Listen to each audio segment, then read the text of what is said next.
வாரி பெருக்கி வளம் படுத்து உற்றவை ஆராய்வான் செய்க வினை. பொருள் வரும் வழிகளை பெருக செய்து அவற்றால் வளத்தை ஏற்படுத்தி மேற்கொண்டு இடையூறுகளை நீக்க வல்லவனே செயலை செய்வானாக. 2026-27 ஆண்டுக்கான 2026-2027 ஆண்டுக்கான திருத்திய நிதிநிலை அறிக்கை அளித்தல். மாண்புமிகு நிதி, திட்டம் மற்றும் வளர்ச்சித்துறை அமைச்சர் அவர்கள். மாண்புமிகு அமைச்சர்.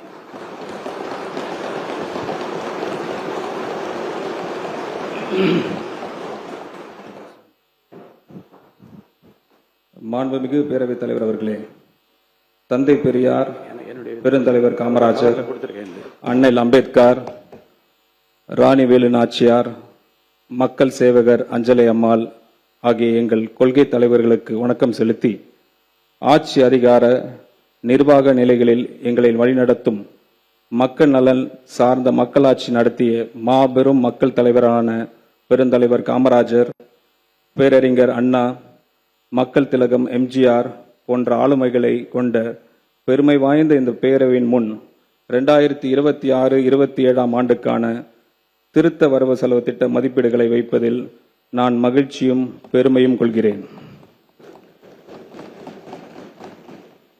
தனக்கு எல்லாம் கொடுத்த தன் மக்களுக்கு நன்றி கடன் செலுத்துவதற்காக மட்டுமே அரசியலுக்கு வந்தவர் நமது மாண்புமிகு முதலமைச்சர் அவர்கள்.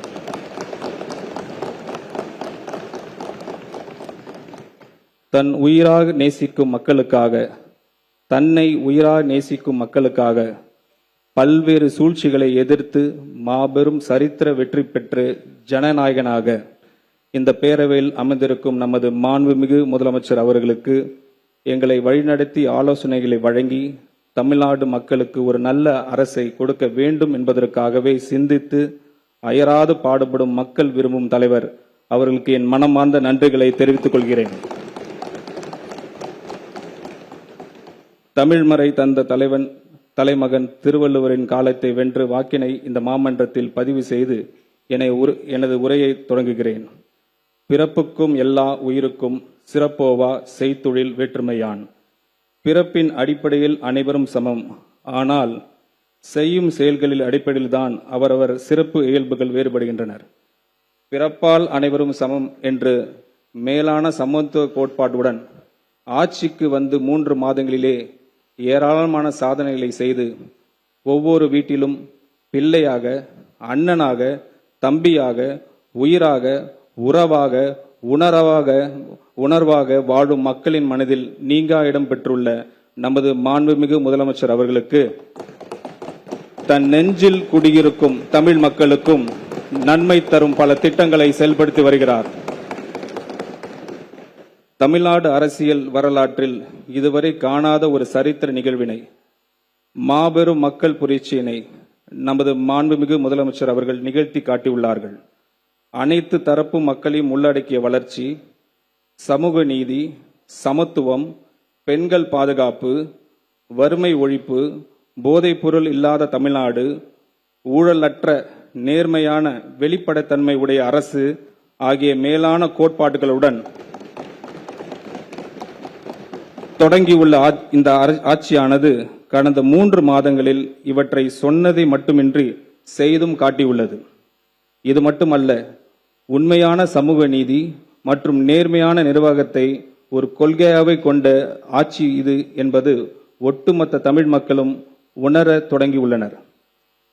2 மாதங்களுக்கு 500 யூனிட் வரை மின்சாரம் பயன்படுத்தும் மக்களுக்கு விலை இல்லாமல் வழங்கப்படும் மின்சாரத்தை 200 யூனிட்டுகளாக உயர்த்தி வழங்கி மின் நுகர்வோரின் மாத செலவினை குறைத்தது. விவசாய பொதுமக்கள் கூட்டுறவு சங்கங்கள் மூலமாக பெற்ற கடனை தள்ளுபடி செய்தது. குறுவை சிறப்பு தொகுப்பை வழங்கியது. பெண்கள் பாதுகாப்பினை உறுதி செய்யும் சிங்கப்பெண் சிறப்பு அதிரடிப்படையை உருவாக்கியது. தமிழ்நாட்டு வேர் ஊன்றி இருந்த போதை கலாச்சாரத்தினை ஒழிக்க மாவட்டம் தோறும் போதைப் பொருள் தடுப்பு சிறப்பு பிரிவை உருவாக்கியது. கல்வி நிறுவனங்கள், வழிபாட்டு தலங்கள் மற்றும் பேருந்து நிலையங்களுக்கு அருகில் பொதுமக்களின் அன்றாட வாழ்விற்கு இடையூறாக அமைந்திருந்து 717 சில்லறை விற்பனை மதுபான கடைகளை மூடியது.